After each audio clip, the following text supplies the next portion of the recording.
Hello, class. It's Sabrina Dolphin. And for assignment 5 to redshirt or not redshirt, the position statement discusses delaying children's entry into school and or segregating them into an extra year of classes actually labels children as failures and the outset of their school experience.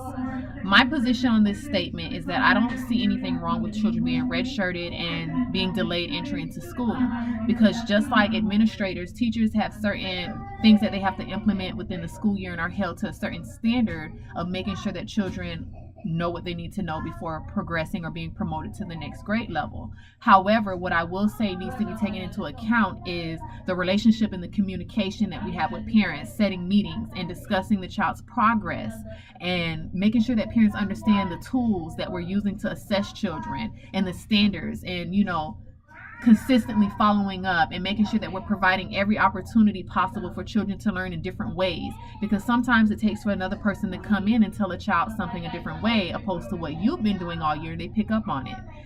And as far as that question on labeling children as failures, I don't believe that children are labeled as failures by having to delay their experiences in school. Sometimes when you're held back a year, you get information that you then can constantly build on. And sometimes you may need to hear things 3 or 4 times before you actually, oh, a light bulb went off and you picked up on it. So I don't think that it's anything wrong with it, because if you were that parent and had a child that wasn't academically ready and you then promoted that child to the next level, they can't keep up.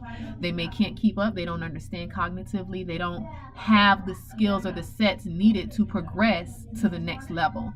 So as far as the statement on delaying children's entry into school, I agree that we should be able to redshirt children, because if we're going to be held to a standard to ensure that children are learning what they need to learn and that we're doing everything possible as that educator to make sure children are learning, and if they're not picking up on the information, I don't see anything wrong with redshirting them.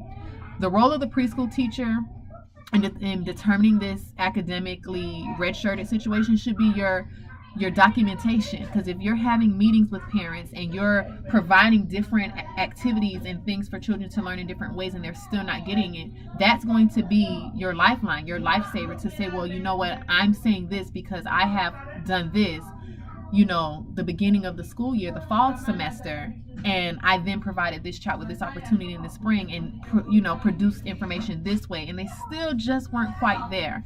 So I feel that when we do things, you need to have your documentation. You need to have open lines of communication from both parties.